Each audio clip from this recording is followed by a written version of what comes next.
I heard my wife scream before I even stepped out of the shed. By the time I sprinted into the yard, she was already on the ground, one hand over her eye, the other gripping her ribs. And standing above her were two bulky HOA enforcers in gray uniforms, one of them still clenching his fist. My heart stopped. Then it exploded. They didn't see me coming. I tackled the first man so hard he slammed into the fence post and bounced off like a rag doll. The other swung at me, but I ducked and landed a hook under his jaw so clean he dropped like a sack of bricks. "I'm gonna bury you both," I roared. But before I could land another punch, flashing red and blue lights lit up our ranch. The cops had arrived. And what happened next? Nobody saw it coming. Because the first officer out of the patrol car didn't arrest me. He saluted me. Just 2 weeks earlier, everything was quiet. Too quiet. My name's Frank Harrison. Retired Master Sergeant, U.S. Marine Corps. I'd spent over 25 years serving this country, and when I finally came home to Clover Ridge, a peaceful rural neighborhood in northern Arizona, I thought I was buying us peace. The plan was simple. My wife, Lisa, and I would retire on our 10-acre ranch. She'd tend the garden and raise chickens while I worked on restoring old muscle cars in my barn workshop. No drama. No orders. No stress. But then came the HOA. And trust me, this wasn't just any HOA. This was Clover Ridge Neighborhood Excellence Committee, or as folks around here call it, CRNEC. They made Karen look like a schoolteacher on Xanax. Their president, Gregory Munn, slicked back hair, fake smile, and always in khaki shorts no matter the weather, showed up with a clipboard 3 days after we moved in. "Hello, Mr. Harrison. We noticed your barn paint is outside of code." It was brown. Barn brown. Just like every other barn in the West. "You'll need to repaint it. Approved colors are white, pale gray, or dove beige." I laughed in his face. He didn't like that. From then on we were marked. They sent us violation letters for everything. Lisa's wind chimes were too loud. Our U.S. flag was not approved by the HOA's banner regulations. Even our rooster, Cluck Norris, was cited for non-regulation morning disturbances. I tried to reason with them. Told them I served in Fallujah, not some cubicle. I didn't move here to be bullied. But that only made them more aggressive. For a few weeks things calmed down. We didn't hear a peep.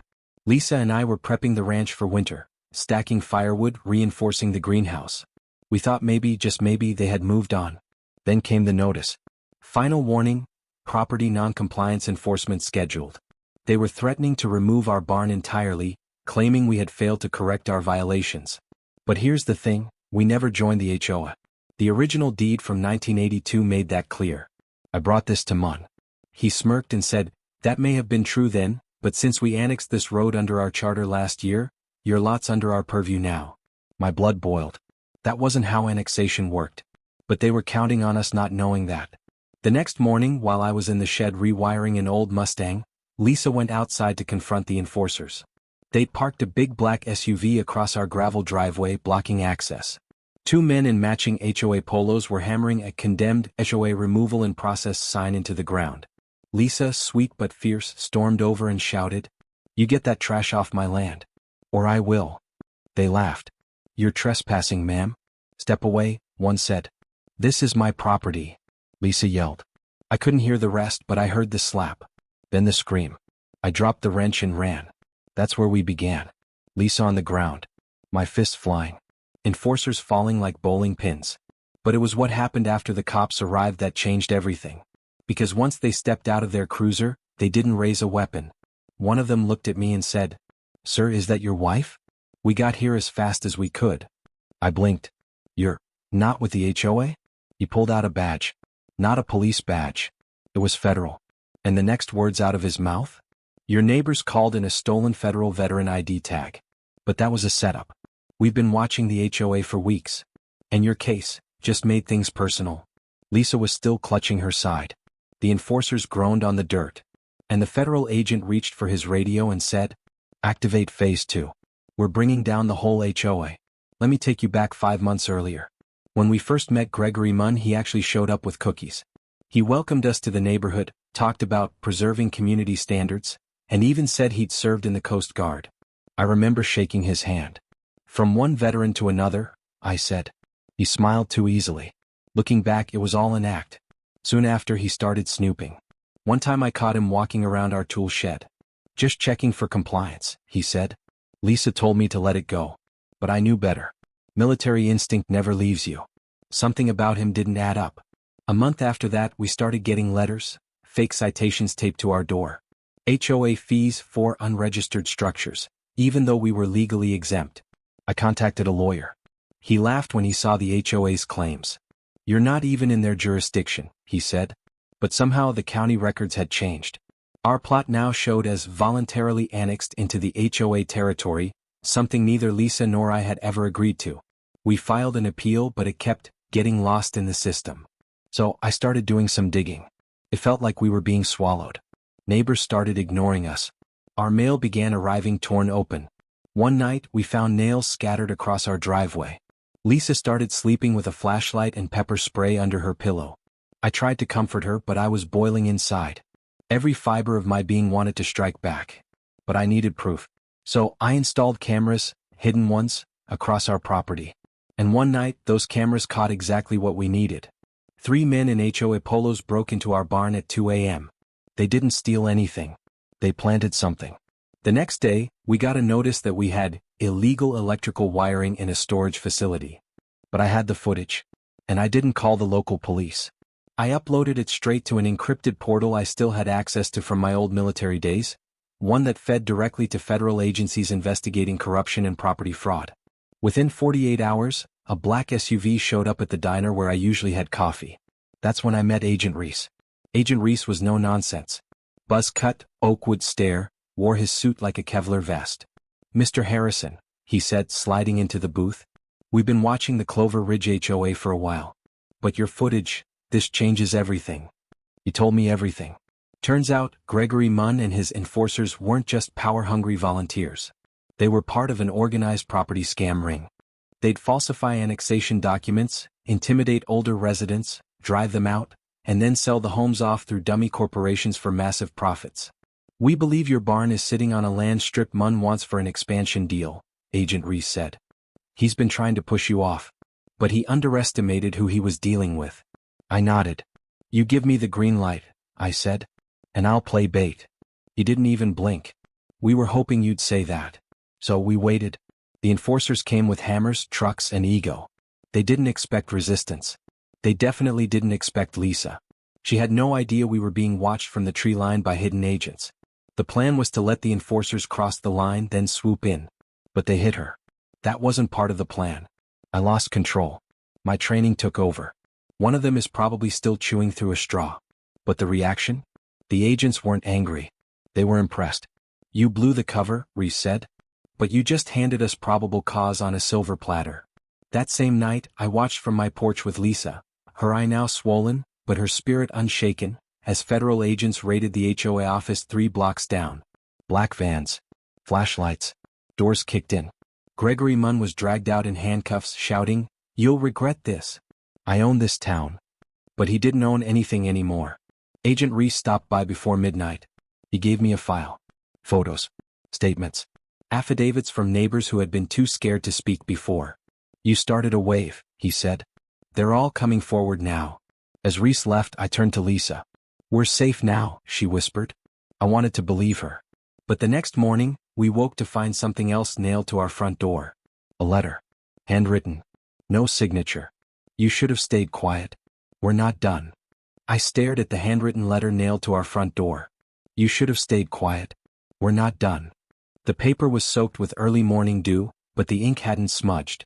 Whoever wrote this didn't care about hiding their threat. Lisa stood behind me, a blanket wrapped around her shoulders, still sore from the attack. Her voice trembled. "Frank, are they back?" I didn't answer. Instead, I scanned the tree line, every branch, every shadow. Then I spotted it. A single flash. A reflection. Someone was watching us from the woods. Just 12 hours earlier, everything had felt like it was finally over. Gregory Munn had been hauled off in cuffs. Agent Reese told us, "We've got more than enough evidence to put him away for good. The HOA charter is being suspended pending federal investigation." Neighbors, the same ones who'd once crossed the street to avoid us, came over with pies and casseroles. Some cried. One old man said, "They threatened to throw me in a retirement home if I didn't sign my house over." It was emotional. We felt vindicated. Lisa and I stayed up late, sipping hot cocoa by the fireplace. We even laughed about how Cluck Norris had chased one of the enforcers across the yard during the raid. But peace is a tricky thing, especially when you're dealing with a syndicate, because Munn wasn't working alone. The next day, as I examined the threatening letter under my garage lamp, someone knocked on the side door. It was Miss Clark, our neighbor from 2 lots down.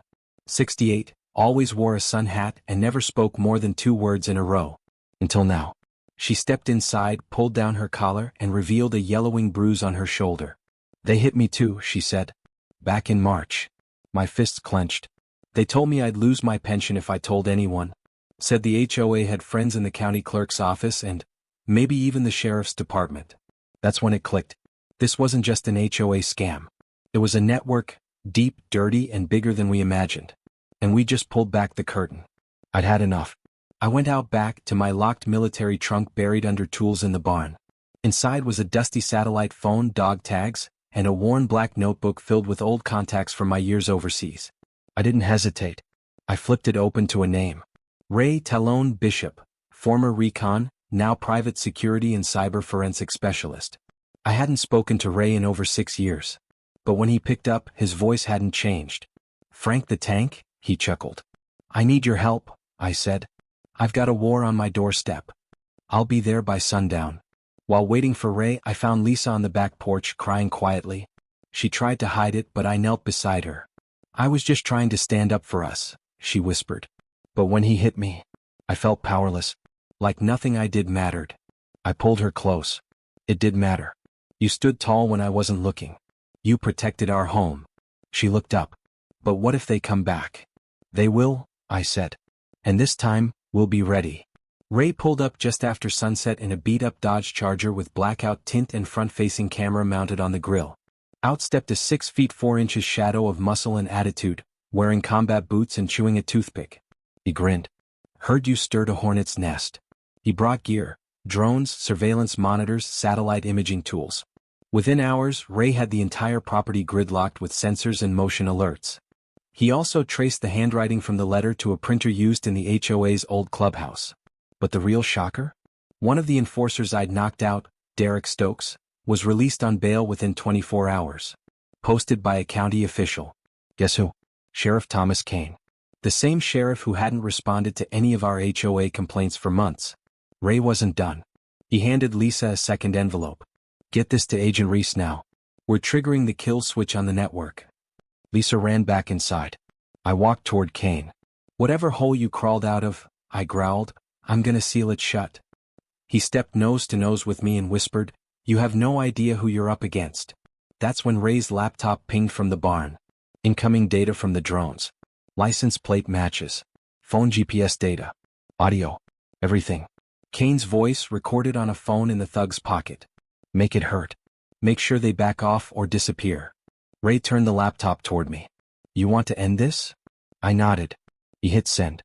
Files were uploaded straight to the DOJ. But outside, Kane got back in his SUV. And through the window I saw him on the radio. Not calling for backup. Calling for someone else. And the last thing I heard before the SUV sped off? "Bring in the contractors. It's time for scorched earth." The drone feed caught it first. 2 matte black SUVs, no license plates, windows tinted darker than legal limits, barreling down the dirt road toward our ranch at 70 miles an hour. Ray muttered under his breath, "Contractors." I didn't ask questions. I knew what that meant. These weren't HOA goons in polo shirts anymore. These were mercs. Private. Bait. Trained. Brought in to clean up a mess. Us. I looked at Lisa. "Get to the storm cellar. Now." Her eyes widened. "Frank?" "Now." The barn lights flickered. Then the power went out. They'd cut our lines. The power outage hit hard. No lights. No cameras. No electronic defense systems. Just me, Ray, and Lisa, and whatever weapons we had in the house. We fell back into the barn where Ray had set up backup generators for his equipment, but they were small, meant for laptops, not floodlights. I handed Lisa a flare gun. "You remember how to use this?" She nodded, swallowing hard. I picked up my old combat knife. My service pistol was loaded. Ray cocked his rifle. "You got one shot, Frank. We make it count." Outside, the SUV stopped. Doors opened. Feet hit gravel. And silence followed. Not a shout. Not a threat. Just silence. Predators don't bark. They stalk. One of the men stepped too close to the barn door. Ray yanked the side panel open and flashbanged him on the spot. The man dropped, screaming, disoriented. Two more surged forward. I stepped out and fired. My bullet hit one in the leg. He crumpled. Ray dropped the second with a shoulder shot. But more were circling from behind. They had night vision. We didn't. The red dots danced across the walls of the barn. Then I heard the click, a grenade pin. Down? I shouted, tackling Lisa into the haystack. Boom. The explosion rocked the front gate. They were trying to breach. But Ray had planned for that. He'd wired the outer fence with microcharges, non-lethal but enough to stun and disable. 3 of them got fried trying to scale the wall. We held the line. Barely. Ray got clipped by a round, his arm bleeding badly. He staggered, yelling, "They're inside the fence." Lisa screamed. We rushed into the garage, dragging Ray behind us. I barricaded the door.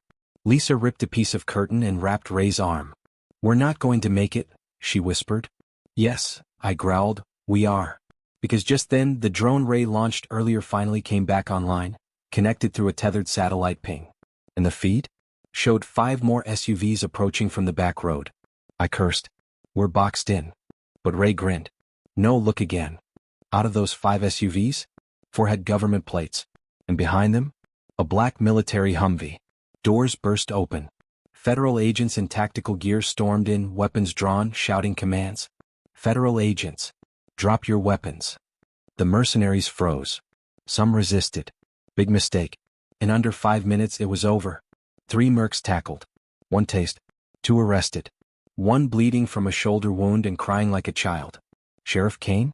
He wasn't there. He'd run. Lisa clung to me in the middle of the barn as federal medics treated Ray. "I thought I'd lose you," she whispered. I kissed her forehead. "I told you I've been through worse." But inside I knew we weren't done. Not yet. Because Kane was still out there. And so were the people above him. Agent Cortez walked up to me, face hard as granite. "We caught his team," she said. But Kane slipped out before the call came in. "He has friends in the state government." "Where is he now?" "We think he's headed to a private airstrip outside Tucson. If he gets on that plane, we may never see him again." She paused. "Unless you stop him." I looked at Lisa. Then at Ray, now patched up and already loading his rifle again. I nodded. "Let's end this." The private jet's engines were already spinning when we reached the hangar. Sheriff Kane stood near the loading stairs, sunglasses on, calm as a king walking to his throne. 2 men in suits flanked him, one holding a briefcase, the other a radio. Kane turned slowly as our truck skidded across the tarmac, lights off, tires screaming. I jumped out before the engine even stopped. Ray followed, rifle raised. Lisa stayed in the passenger seat, eyes locked on me. Kane smirked and raised a hand. "That's close enough, Sergeant." Then he reached inside his coat. But I was faster. I fired a warning shot into the air. "Next one drops you." 2 hours earlier, Agent Cortez handed me a location ping. Kane had used his burner phone near the Tucson airfield. We knew the strip. It was private, secluded, and loosely monitored, perfect for someone trying to disappear. Ray and I packed fast. Lisa insisted on coming. I want to see the look on his face when it all crashes down. We geared up in silence. This wasn't revenge anymore. It was justice. We had enough evidence to put away Kane, the entire HOA board, and their silent backers in the county. But if he left now, it would all vanish. So we drove like hell. Kane stood calm as ever, hand now clearly holding his badge. "You fire that weapon, Harrison, and every news outlet in the country will call you a domestic terrorist." Ray chuckled. "You really think the public would believe you after what we just exposed?" Kane stepped forward. "Let's be honest, Frank. You and your little war dog don't have jurisdiction out here. You're just 2 angry veterans on a revenge tour." I held my aim. "I don't need jurisdiction. I got proof. Federal. Signed. Filed. Your little HOA ring is over." That's when the suited man with the briefcase tried to run for the jet. Ray dropped him with 1 shot to the leg. Non-lethal. Cling. Kane flinched. He was rattled now. Kane pulled a small pistol and pointed it at me. "Let me go, Frank," he hissed. "I walk out of here and no one gets hurt." I didn't blink. "You already hurt too many people. You hit my wife. You threatened my neighbors. You nearly got children evicted from their homes." I dropped my aim and walked toward him. Step by step. Kane's hand trembled. "You fire and you'll prove everything we said about you," I said softly. "Coward. Corrupt. Weak." He screamed and pulled the trigger. Click. Empty. Ray smirked. Had your ammo removed before you left the precinct, Sheriff. Courtesy of Agent Cortez. Kane stared in shock. Then agents swarmed from the shadows, black SUVs, rifles raised, floodlights flooding the runway. Federal task force. They tackled Kane to the ground before he could even speak. Ray cuffed him himself. Lisa stepped out of the truck and walked right up to him. She slapped him across the face. That's for my eye, she said. And the others for the people you bullied. She slapped him again. Kane sobbed. In the weeks that followed, Clover Ridge was turned upside down. Federal audits. Property seizures. Restitution paid to dozens of elderly families who'd been forced from their homes. The HOA board was dissolved. The county clerk resigned. Sheriff Kane's trial was scheduled for early fall, with live coverage expected across the country. Ray stayed for a while, helping other residents set up basic defense systems. Agent Cortez was promoted. Lisa started a local support group for HOA abuse victims. As for me, I rebuilt the barn. Every splinter. Every hinge. And I planted a new flag out front, bigger than before. Something changed in our neighborhood. People talked to each other again. We shared tools, fixed fences, brought each other food. No more threats. No more fear. And one day, out of the blue, a small boy left a hand-drawn note on our porch. Thank you for saving my grandpa's house. Lisa cried when she read it. I just smiled. A reporter came by for a story, said it would air nationwide. Mr. Harrison, she asked, do you regret any of it? The fights? The danger? I looked at Lisa. Then at Cluck Norris, still patrolling the yard like a feathered guard dog. And I said, I regret that I didn't punch that enforcer harder the first time. We laughed. Then I added, serious this time. But what I'll never regret is standing up. For my wife. For my home. And for the people they thought couldn't fight back. Because sometimes, you don't need a badge to bring justice. You just need to remember who you are. A husband. A protector. A soldier. And a man who doesn't back down.